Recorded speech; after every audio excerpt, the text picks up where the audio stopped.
Okay, so in this video I'm just going to have a look at the idea of the correlation coefficient and how you work it out manually. Now in different textbooks you're going to see different versions of the formula for working out correlation coefficient, and I have three of them here, and we're just going to have a look at deriving the three of them. So we're going to look at the first one, this one here first, and from that we're going to derive this one, and from that we're going to derive this one here. So they're all basically the same, but just slightly different methods of working them out. Now our definition of correlation coefficient is the covariance of x and y, which we had in a previous video, divided by their respective standard deviations. So standard deviation of x, standard deviation of y. So if we have a look at covariance, then the definition of covariance then, as we had in the previous video, is just the sum of x minus x bar, y minus y bar, divided by, this is the sample covariance, so we're dividing by n minus 1. So that's the top line here. Now you got to divide that then by their respective x and y standard deviations, so that's sx and sy. So if we just come over here then, that's just going to give us 1 over n minus 1, that's this part here, times the sum of x minus x bar, y minus y bar, over sx times sy. And we can just come over here then, so our or is equal to, we can just take the 1 over n outside here, so it's just 1 over n minus 1 times the sum of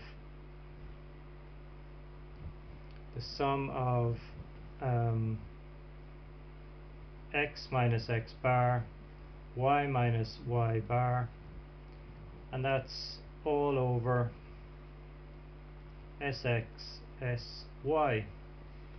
So just from that we can end up here. So what I'm going to do here is just simply divide the just separate this out and this out here. So we have this 1 over n minus 1 times the sum of, and we put this in brackets, then we got x minus x bar over its respective standard deviation, times y minus y bar, so we just got y minus y bar over its respective standard deviation. So, and that's formula 1, that's this formula here. So that's the first one done. Okay. Really what we've done here is we've normalized the variables here, if you like. We've taken the difference between the variable and its mean and divided by its standard deviation. Okay, so that's the first one done. So let's see if we can derive this second one here. So let me just move up a little bit, and let's start again here. So we have or, just move this out of the way. Okay, so we have or again, and our definition of correlation coefficient is just the covariance of x and y divided by the standard deviation of x, standard deviation of y. Now we have the covariance again as the sum of x minus x bar, y minus y bar, and divide that by n minus 1. It's the sample covariance. Now on the bottom here we're just going to look at the standard deviations of sx and sy. So the standard deviation of sx here is just going to be the square root of the sum of x minus x bar squared divided by n minus 1, and over here then our standard deviation of y is just going to be the sum of y minus y bar squared over n minus 1. So these are our definitions, if you like, of standard deviation. So instead of the sx and sy, we put in the actual formula for each standard deviation. Okay, so let's move on down here again. On the top we've still got our sum x minus x bar, y minus y bar, over n minus 1. Now on the bottom then, our denominator, the square root of this fraction here is just the square root of any fraction. So the square root of a over b is just the square root of a over the square root of b. So that's what we can do here. So we have the square root of the sum of x minus x bar squared over the square root of n minus 1. And here we have the same thing. We have the square root of the sum of y minus y bar squared, and then we have another square root n minus 1 down here. Okay, so let's move that on then. I'll do it over here because I know I'm going to run out of space later on, but so we'll just keep it, use as much space as we can here. So on the top the numerator doesn't change here, so we're just going to use sigma x minus x bar y minus y bar here, and then we still have the n minus 1. So we're just working with the denominator here. Now the denominator then just simply becomes the sum of x minus x bar squared, and we have the sum of y minus y bar squared here, and here you've got the square root of n minus 1 times the square root of n minus 1. I'm putting them all together here because they're multiplied, so I just have n minus 1 on the bottom here. Okay, so we're almost there. So if you look at these two fractions here, we have a fraction as our numerator, a fraction as our denominator. To divide to one fraction by another fraction, you're just going to keep this the same as it is. We're going to change this to multiply, and then we're going to flip this upside down. So we'll do that. Okay, so we're going to write down the sum of x minus x bar, y minus y bar, over n minus 1. That's our numerator. We're going to multiply that by this fraction here turned upside down. So now you can see we have the n minus 1 on the top, and then on the bottom we have the square root of the sum of x minus x bar squared, and then we have the sum of y minus y bar squared here. Okay, so let's go on again. Now you can see here that this n minus 1 here will divide by this n minus 1 here, so we just end up with 1. So we end up with this numerator over this denominator here, so we end up finally, I think, with x minus x bar, y minus y bar, and then on the bottom we end up with we'll keep the two square roots separately. You can combine them if you want. I mean, the square root of a times the square root of b is just the square root of ab. So we could do this if you wanted to with this, but let's leave them separately for the moment. So we're just going to take this square root here, which is the sum of x minus x bar squared, and here we have another square root, the sum of y minus y bar squared here. And that really is version number 2 that I had up above. So this is our second version of our correlation coefficient formula. So that was this one here. Okay, so let's see. Now let's move on then and see if we can derive the third formula then. So this might take a little bit longer, so let's see how we go. We're going to start with this one here. Okay, so we're going to start with this one, and we're going to take the numerator first, then we'll take the denominator. We're going to rearrange them and see if we can see where we end up. Okay, we should end up with the third formula for correlation coefficient. So let's start with the numerator first.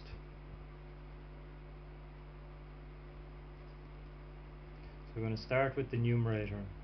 Now our numerator is the sum of x minus x bar, y minus y bar here.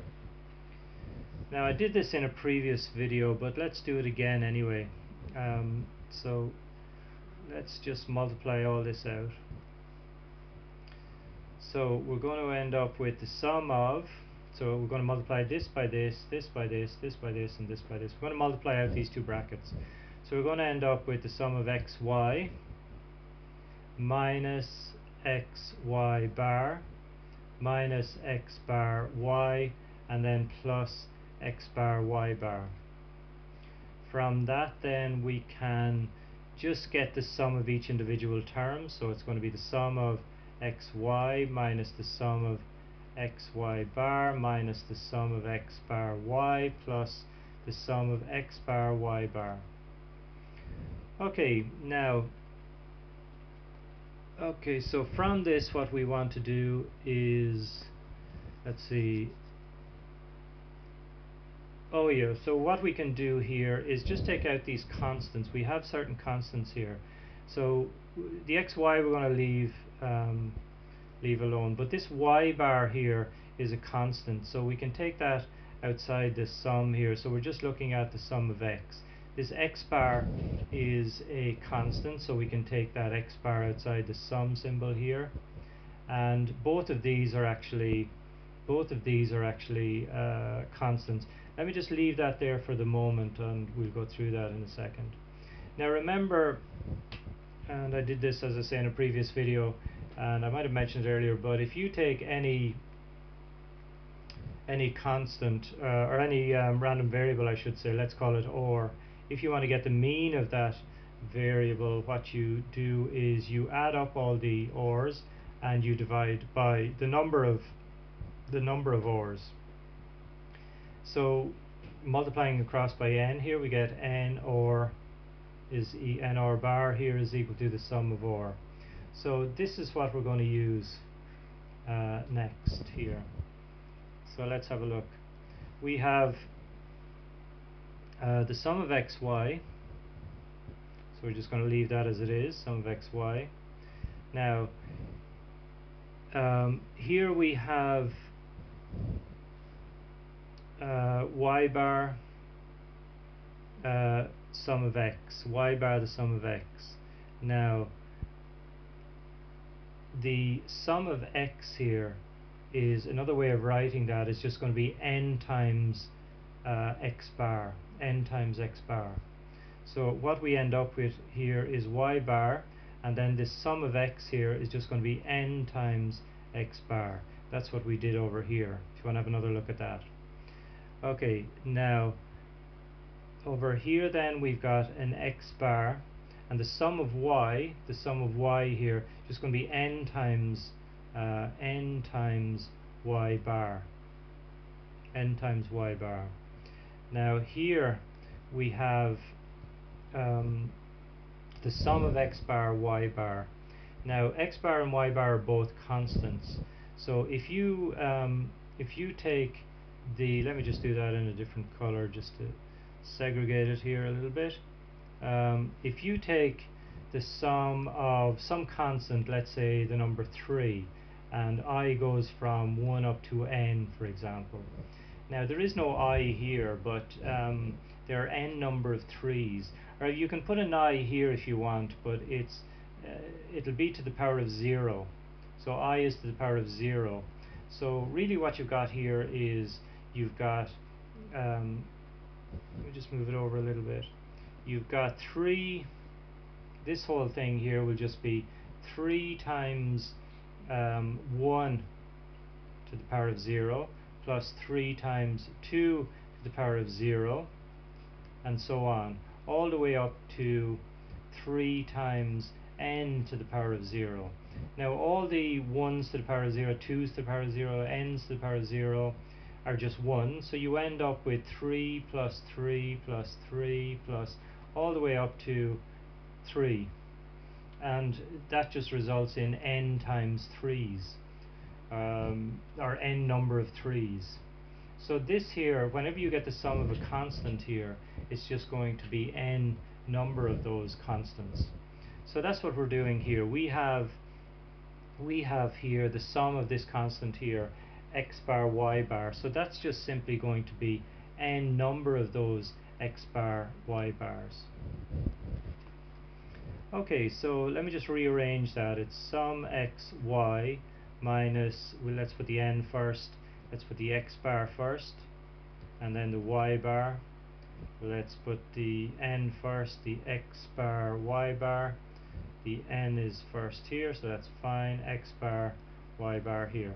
So if you look at this, we have minus x bar y bar plus nx y bar. So these two here are just going to disappear, and we just simply end up with the sum of x y minus n x bar y bar. The sum of x y minus n times x bar y bar. Okay. So let's keep going then. Now,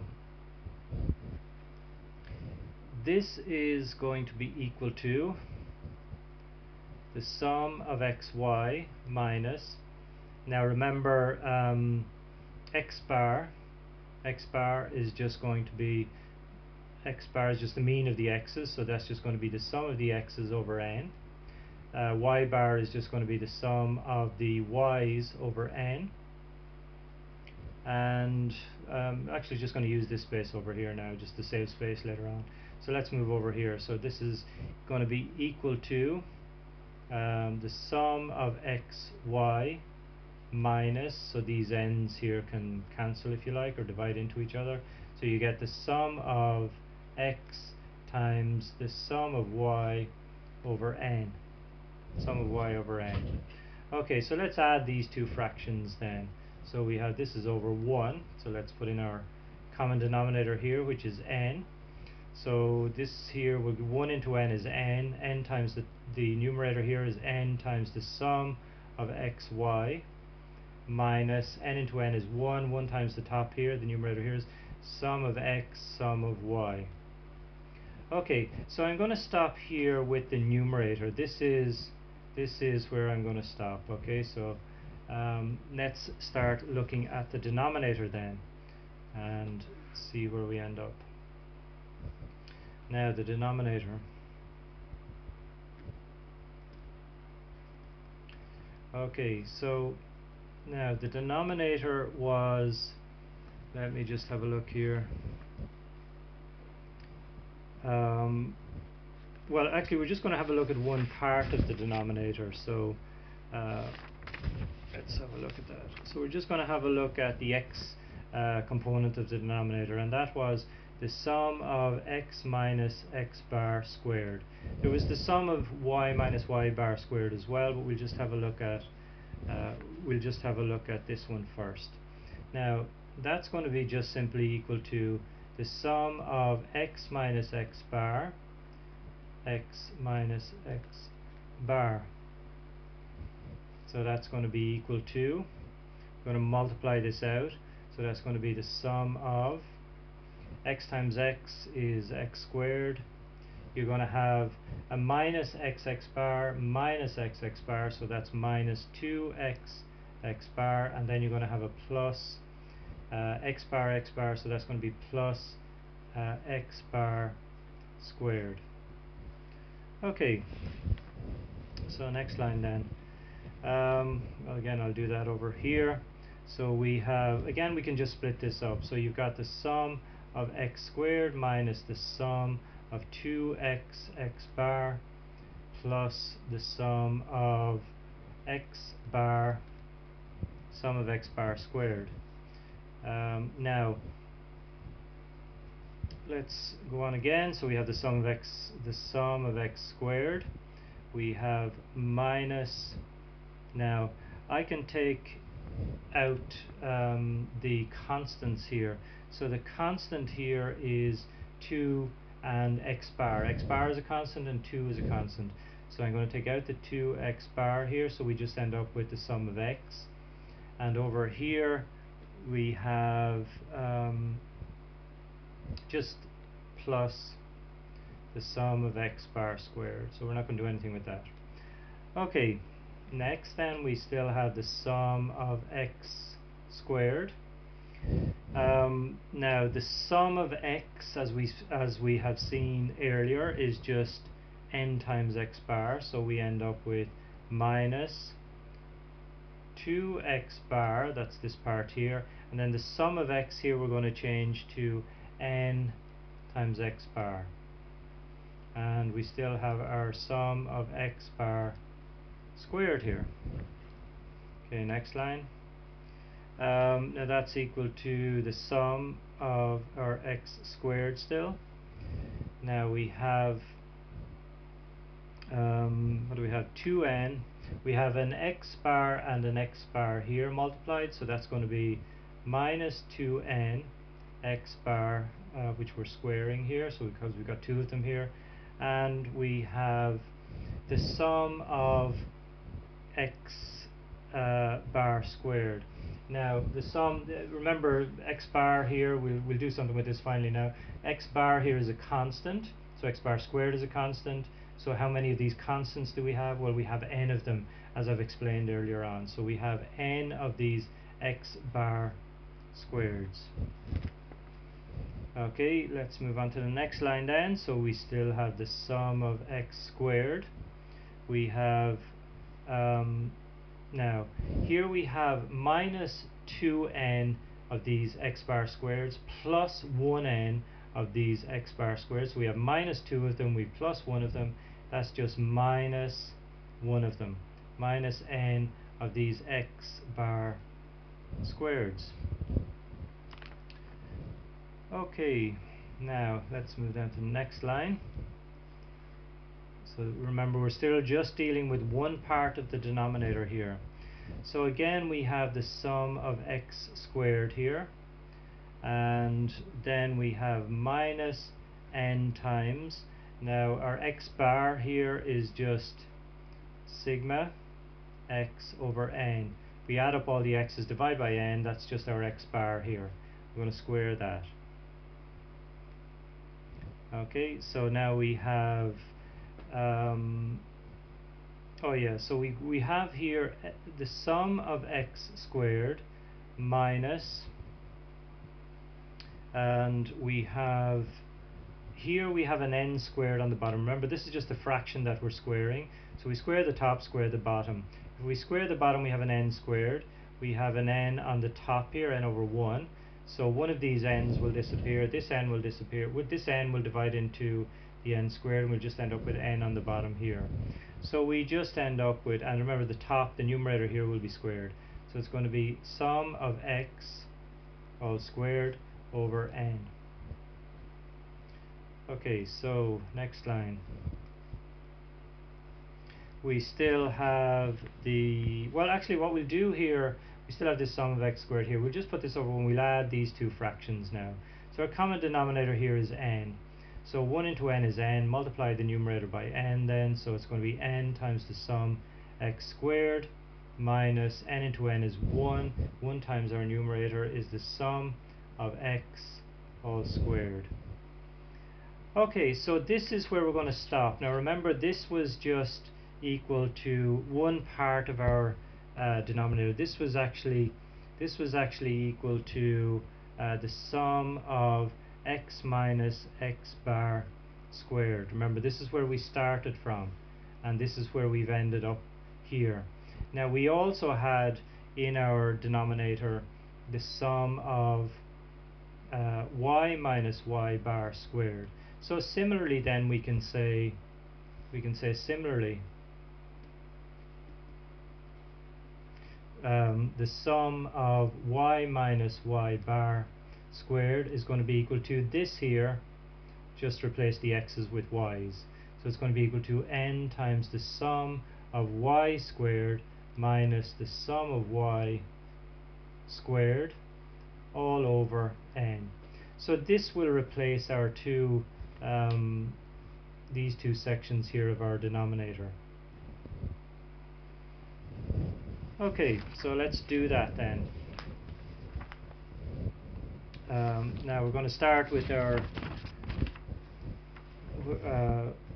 original formula here. So we're going to let's see, we're going to start with or. Let me just do this in white.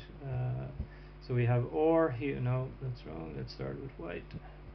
Or here is equal to, remember we started with this, x minus x bar, y minus y bar, and that was over the square root of the sum of x minus x bar squared, this one here, and the square root of the sum of y minus y bar squared. That's what we started with. We messed around with the numerator and we got a particular expression. We messed around with the denominator and we got these two things up here. So I'm just going to replace all these now. So that's all going to be equal to, the numerator when we messed around with it ended up as n times the sum of xy minus the sum of x, the sum of y, all over n. That's what we ended up when we just messed around with this numerator here. The denominator we've just done, that's these two expressions up here, so let's just replace those. So we ended up with, remember we had a square root here, so we have these square roots. Now I might just combine these square roots at this stage, so because they're multiplied we can do this. These two are multiplied, so we can just combine the square root. So we ended up here with n times the sum of x squared minus the sum of x all squared divided by n, and we ended up with, when we did the y version, or we didn't do it out fully, but we would get the same thing anyway, sum of y, just redo that, the sum of y squared minus the sum of y all squared, and that's all divided by n. Okay, we're almost there, just 2 or 3 more lines. This is a long derivative, so let's see. This is where we are now. Okay, let's just deal with the bottom part here, our denominator here. Now you can see that we're multiplying all of this by all of this here, so this is multiplied here. So on the bottom here we end up with an n squared, and we have this square root here as well, so we can square root all the top, we can square root all the bottom.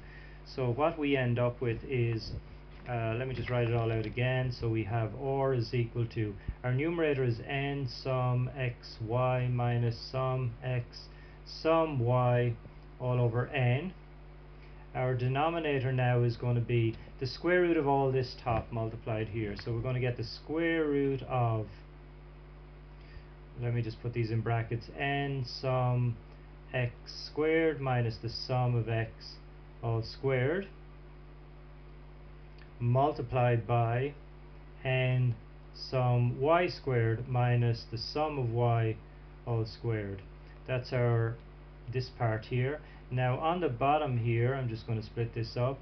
We're going to have n times n, which is n squared, and then we're going to square root it, because this square root involves the bottom here as well.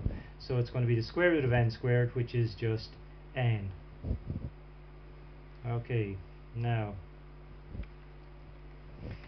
so basically what we've got here is we've got a fraction here divided by a fraction. So what you can do here is keep the top, flip the bottom, so we end up with n sum x y minus the sum of x sum of y all over n. We're going to multiply that by n over all of this here again. So it's going to be n sum x squared minus the sum of x all squared, and then n sum of y squared minus the sum of y all squared. And so you can see here then that this n will cancel, or will divide into that n there, and we end up with, finally we end up with or is equal to n sum x y minus the sum of x sum of y all over square root of, let's put it in square brackets here, n sum of x minus the sum of x all squared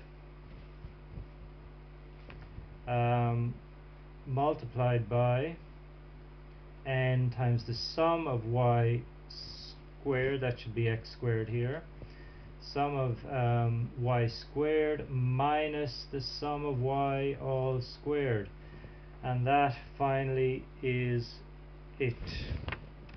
Okay, so this was the third version of our definition, or our formula to work out the correlation coefficient, and many people find this one the easiest one to actually use, even though it's the longest kind of looking version of the formula. It's actually the easiest one to use because you're dealing with just x and y, x squared here. You're dealing with adding up all the x's and squaring them here. You're just squaring y's here. You're adding up all the y's here and squaring your answer. So it is the easier one to use, the easiest one to use of the three. Okay, so that was quite a long video and it involves just different versions of exactly the same definition, just working out the correlation coefficient for two random variables.